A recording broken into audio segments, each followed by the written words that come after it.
Primeira Carta aos Coríntios, capítulo 6. Quando algum de vocês tem uma questão contra outro, como se atreve a submeter isso a juízo diante dos injustos e não diante dos santos? Ou vocês não sabem que os santos hão de julgar o mundo? Ora, se o mundo deverá ser julgado por vocês, será que vocês não são competentes para julgar as coisas mínimas?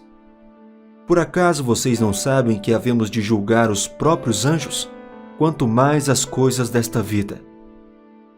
Portanto, quando precisam julgar negócios terrenos, por que vocês constituem como juízes aqueles que não têm nenhuma aceitação na igreja? Digo isso para a vergonha de vocês. Será que não existe nem ao menos um sábio entre vocês que possa julgar entre seus irmãos? Mas um irmão vai a juízo contra outro irmão, e isto diante de não crentes. O simples fato de moverem ações uns contra os outros já é completa derrota para vocês. Por que não preferem sofrer a injustiça?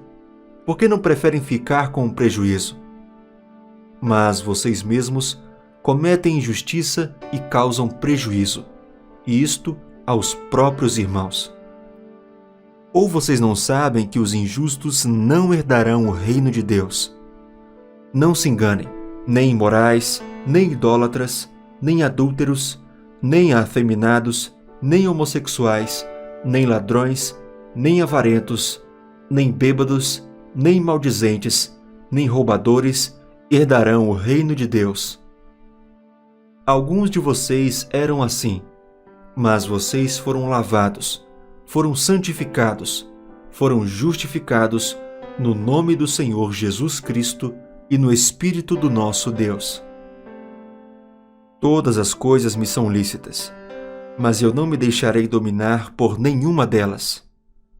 Os alimentos são para o estômago, e o estômago existe para os alimentos, mas Deus destruirá tanto o estômago quanto os alimentos. Porém, o corpo não é para a imoralidade, mas para o Senhor, e o Senhor para o corpo. Deus ressuscitou o Senhor e também nos ressuscitará pelo seu poder. Vocês não sabem que o corpo de cada um de vocês é membro de Cristo? E será que eu tomaria os membros de Cristo e os faria membros de uma prostituta? De modo nenhum. Ou não sabem que o homem que se une à prostituta forma um só corpo com ela? Porque, como se diz, os dois se tornarão uma só carne. Mas aquele que se une ao Senhor é um só espírito com Ele. Fujam da imoralidade sexual. Qualquer outro pecado que uma pessoa cometer é fora do corpo, mas aquele que pratica a imoralidade sexual peca contra o próprio corpo. Será que vocês não sabem que o corpo de vocês é santuário do Espírito Santo que está em vocês e que receberam de Deus? E que vocês não pertencem a vocês mesmos? Porque vocês foram comprados por preço. Agora, pois, glorifiquem a Deus no corpo de vocês. Capítulo 7. Quanto ao que vocês me escreveram, é bom que o homem não toque em mulher.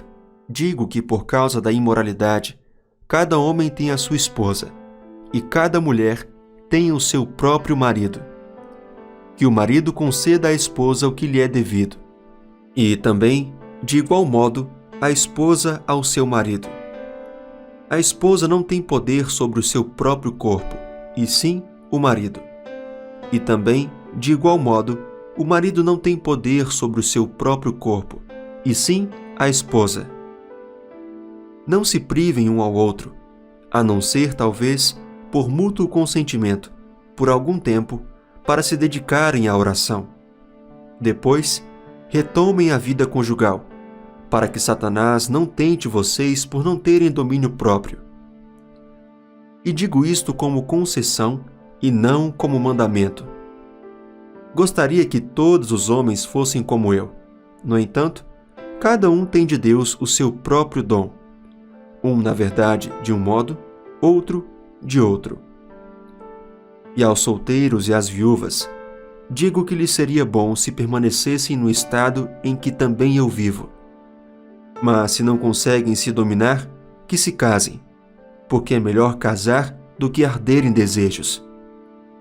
Aos casados, ordeno não eu, mas o Senhor, que a mulher não se separe do marido, mas se ela se separar, que não se case de novo, ou que se reconcilie com o seu marido, e que o marido não se divorcie da sua esposa. Aos outros digo eu, não o Senhor. Se algum irmão estiver casado com uma mulher não crente, e esta concorda em morar com ele, não se divorcie dela. E se uma mulher estiver casada com um homem não crente, e este concorda em viver com ela, que ela não se divorcie do marido. Porque o marido não crente é santificado no convívio da esposa, e a esposa não crente é santificada no convívio do marido crente. Se não fosse assim, os filhos de vocês seriam impuros, porém agora são santos. Mas se o não crente quiser separar-se, que se separe.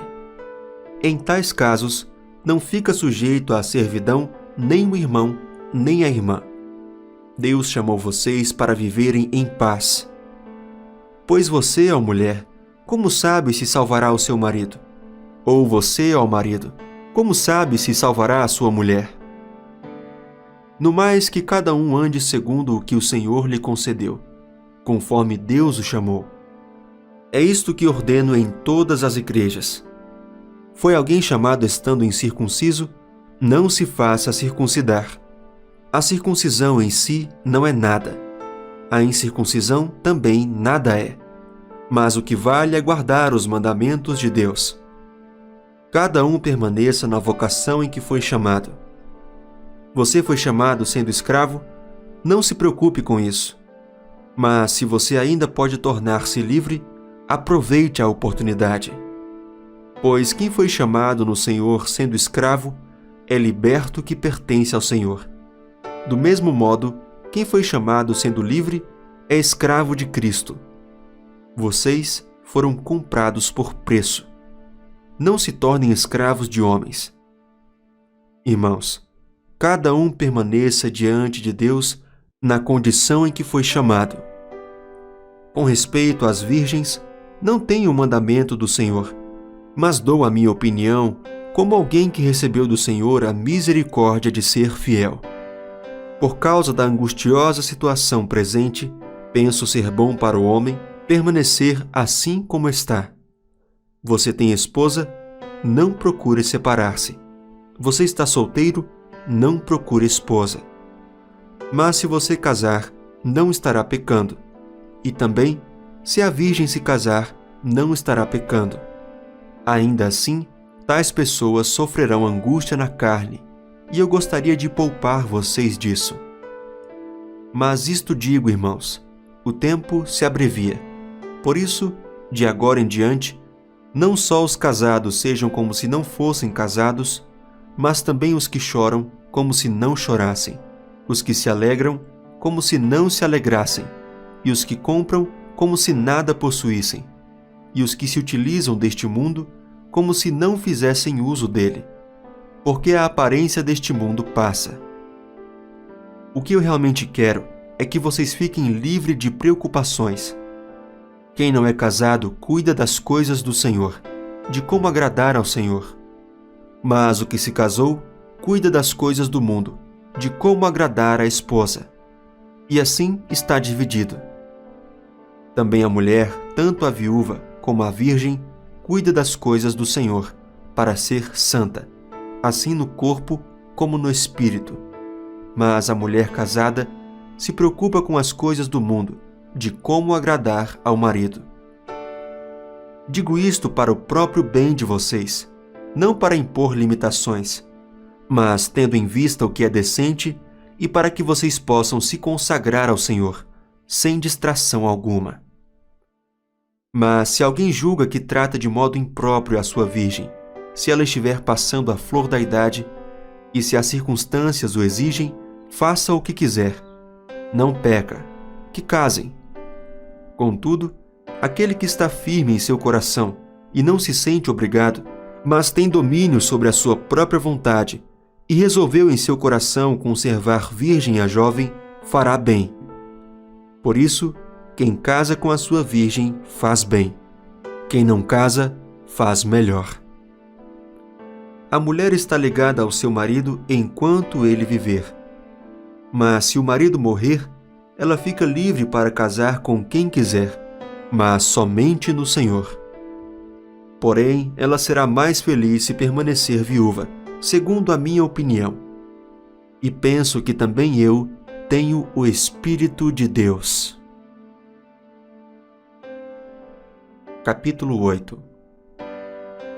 Com respeito aos alimentos sacrificados aos ídolos, sabemos que todos temos conhecimento. O conhecimento traz orgulho, mas o amor edifica. Quem pensar conhecer alguma coisa, ainda não conhece como deveria. Mas quem ama a Deus, este é conhecido por Deus. Portanto, em relação ao alimento sacrificado aos ídolos, sabemos que o ídolo não significa nada no mundo e que só existe um Deus. Pois mesmo que haja os chamados deuses, quer no céu, quer na terra, como de fato há muitos deuses e muitos senhores, para nós, porém, há um único Deus, o Pai, de quem vêm todas as coisas e para quem vivemos, e um só Senhor, Jesus Cristo, por meio de quem vieram todas as coisas e por meio de quem vivemos. Contudo, nem todos têm esse conhecimento. Alguns, ainda habituados com os ídolos, comem esse alimento como se fosse um sacrifício idólatra. Como a consciência deles é fraca, fica contaminada. A comida, porém, não nos torna aceitáveis diante de Deus. Não seremos piores se não comermos, nem melhores se comermos. Contudo, tenham cuidado, para que o exercício da liberdade de vocês não se torne uma pedra de tropeço para os fracos. Pois, se alguém que tem a consciência fraca vir você que tem esse conhecimento comer num templo de ídolos, não será induzido a comer do que foi sacrificado a ídolos? Assim esse irmão fraco, por quem Cristo morreu, é destruído por causa do conhecimento que você tem. Quando você peca contra seus irmãos dessa maneira, ferindo a consciência fraca deles, peca contra Cristo. Portanto, se aquilo que eu como leva o meu irmão a pecar, nunca mais comerei carne, para não fazer meu irmão tropeçar. Capítulo 9. Será que não sou um homem livre? Não sou apóstolo? Não vi Jesus, nosso Senhor?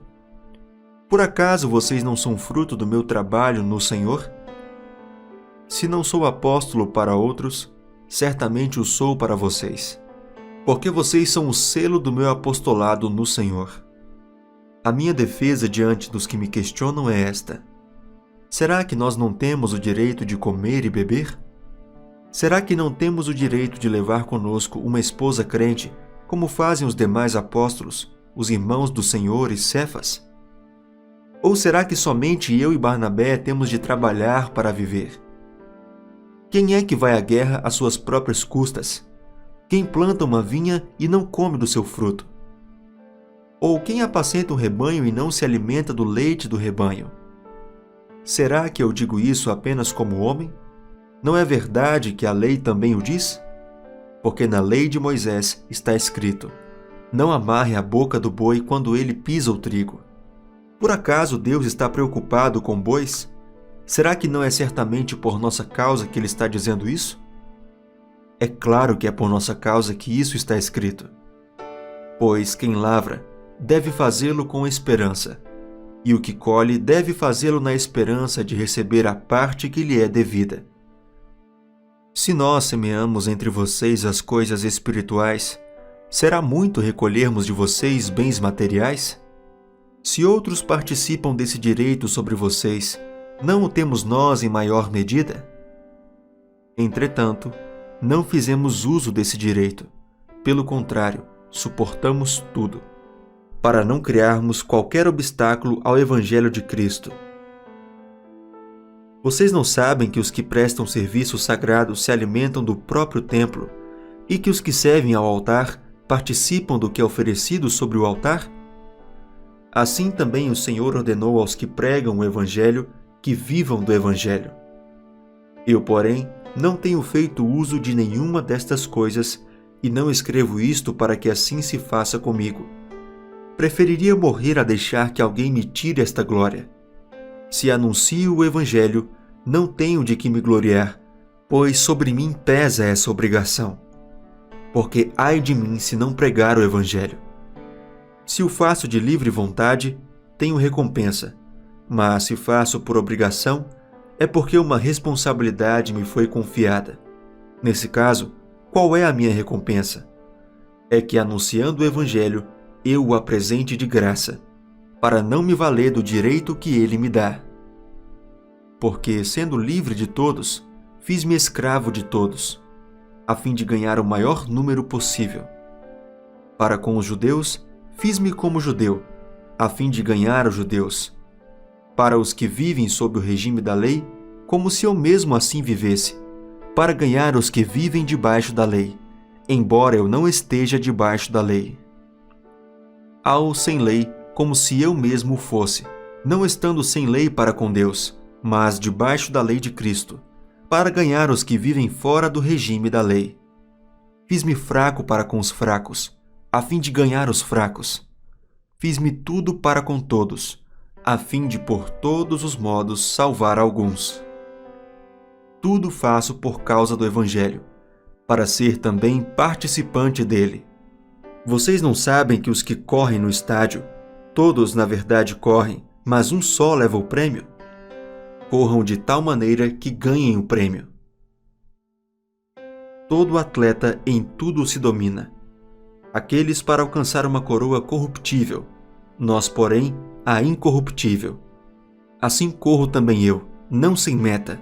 Assim luto, não como desferindo golpes no ar, mas esmurro meu corpo e o reduzo à escravidão, para que, tendo pregado a outros, não venha eu mesmo a ser desqualificado.